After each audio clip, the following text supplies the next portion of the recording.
Pozdravljeni, danes je 26. januar 2026, ponedeljek. Um, Danes bi pa vam rad povedal to, pa lahko napišete v komentarje, ker me zanima tudi vaše mnenje, pa in pa če se pri vas isto dogaja. Jaz imam telefon, ki je star že približno 2 leti in pol. iPhone SE 22. Torej, ko sem jaz imel ta telefon 1 let pa pol neposodobljen. Baterija je padla pod 80% in telefon je delal zmeraj v redu. Nikoli ni štekal, tipkovnica, ko si premikal med aplikacijami, vse je delalo top.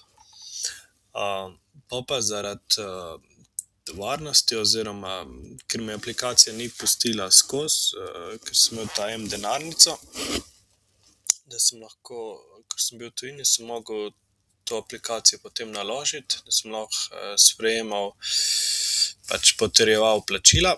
Je bila pa težava v tem,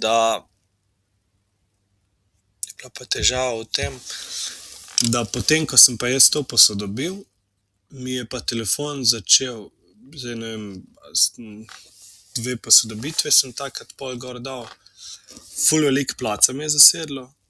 In druga stvar, telefon mi je začel ful štekati.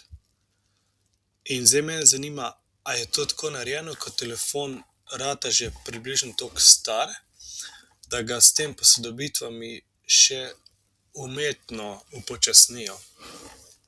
Sem tudi videl, da je recimo to pri bateriji, ko pade pod toliko procentov, ne vem, 80%, da ko je že baterija bolj prazna, da se telefon začne upočasnjevati, češ da zaradi varnosti oziroma da je to bolj za uporabnika, da se telefon, ne vem, prej ne sklopi ali ne vem, da drugače optimizira. Skratka, ko tebi pade pod 20%, telefon je skoraj neuporaben, ker je vse toliko dela počasi, ne vem, v čem je tukaj smisel. Tako da ja, če imate kakšne podobne izkušnje s tem, bi res rad videl tudi vaše odzive, tako da lahko napišete dol v komentarju in se vidimo naslednjič. Čau, čau.